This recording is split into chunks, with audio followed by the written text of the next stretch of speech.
Afrikaners are a southern African ethnic group descended from predominantly Dutch settlers first arriving in the 17th and 18th centuries. They traditionally dominated South Africa's agriculture and politics prior to 1994. Some of the more common Afrikaner surnames include Botha, Pretorius and van der Merwe. Afrikaans, South Africa's third most widely spoken home language, is the mother tongue of Afrikaners and most Cape Coloureds. It evolved from the Dutch vernacular of South Holland, incorporating words brought from Indonesia and Madagascar by slaves. Afrikaners make up approximately 5.2% of the total South African population based on the number of white South Africans who speak Afrikaans as a first language in the South African National Census of 2011. The arrival of Portuguese explorer Vasco da Gama at Calicut in 1498 opened a gateway of free access to Asia from Western Europe around the Cape of Good Hope. However, it also necessitated the founding and safeguarding of trade stations in the east.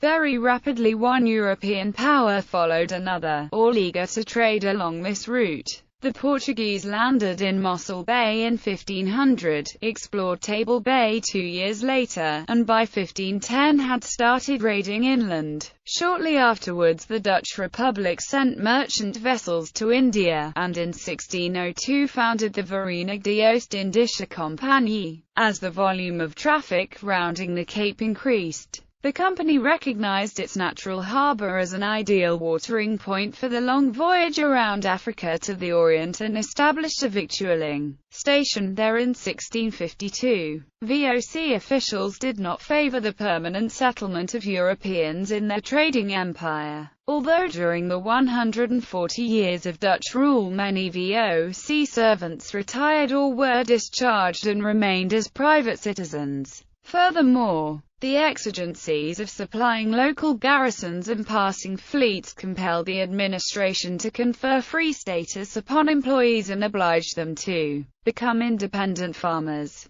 Encouraged by the success of this experiment, the company extended free passage from 1685 to 1707 for Hollanders wishing to settle at the Cape. In 1688 it sponsored the immigration of 200 French Huguenot refugees forced into exile by the Edict of Fontainebleau. The terms under which the Huguenots agreed to immigrate were the same offered to other VOC subjects, including free passage and requisite farm equipment on credit. Prior attempts at cultivating vineyards or exploiting olive groves for fruit had been unsuccessful, and it was hoped that Huguenot colonists accustomed to Mediterranean agriculture could succeed where the Dutch had failed. They were augmented by VOC soldiers returning from Asia, predominantly Germans channeled into Amsterdam by the company's extensive recruitment network and from thence overseas. Despite their diverse nationalities, the colonists used a common language and adopted similar attitudes towards politics. The attributes they shared came to serve as a basis for the evolution of Afrikaner identity and consciousness. Afrikaner nationalism has taken the form of political parties and secret societies, such as the Broederbond in the 20th century. In 1914 the National Party was formed to promote Afrikaner economic interests and sever South Africa's ties to the United Kingdom, rising to prominence by winning the 1948 general elections. It has also been noted for enforcing a harsh policy of racial separation while simultaneously declaring South Africa a republic and withdrawing from the British Commonwealth. Nomenclature. The term Afrikaner presently denotes the politically, culturally, and socially dominant Germanic group among white South Africans, or the Afrikaans-speaking populace of Netherlands Dutch origin, although their original progenitors also included Flemish, French Huguenot, and German immigrants. Historically, the terms burger and Boer have both been used to describe white Afrikaans speakers as a group. Neither is particularly objectionable, but Afrikaner has been considered a more appropriate term. At one time, burghers merely denoted Cape Dutch settlers who were influential in the administration, able to participate in urban affairs, and did so regularly.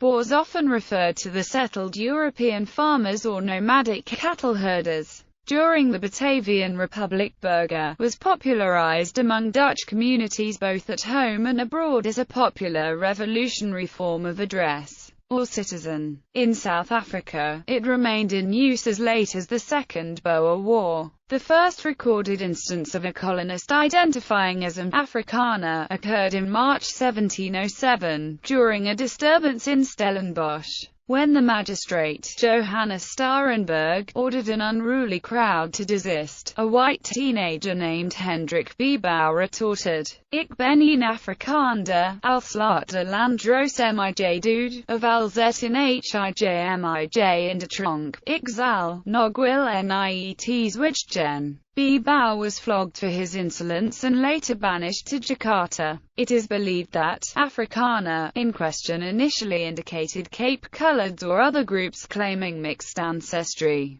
Biebouw himself had numerous half-caste siblings and may have identified with Coloureds socially. However, this defiant secession from Dutch law and sovereignty was a leap towards defining another consciousness for white South Africa, suggesting for the first time a group identification with the Cape Colony rather than any ancestral homeland in Europe. In 1902, Sir Arthur Conan Doyle became the earliest English author to use Afrikaner in reference to the Boers' eastward expansion from the Cape. Population 1691 estimates the Dutch East India Company did not wish to plant a European settlement at the Cape of Good Hope. Until 1679, the only whites permitted to hold Landwork Company employees who were expected to produce by their own labor the commodities needed to provision passing ships. Nevertheless, after a futile attempt to recruit Khoikhoi slaves, Holland became convinced of the need to grant land to permanent settlers better motivated to raise crops and livestock for their own profit. Although the soil and climate in Cape Town was suitable for farming, willing immigrants were in short supply. The company often secured orphans, refugees, or foreign exiles accordingly. Beginning in 1685, Dutch orphan girls found themselves dispatched in small parties. They were swiftly joined by Huguenots, driven from France by the Edict of Fontainebleau, who had accepted free passage to Africa. South Africa's white population in 1691 may be regarded as the matrilineal Afrikaner parent stock, as no remarkable effort was made to secure more colonist families after 1688, although some two-thirds of this figure were Hollanders. There were 150 Huguenots and a nearly equal number of Low German speakers identical in racial characteristics to the Dutch. Also represented were Swedes, Danes, and Belgians.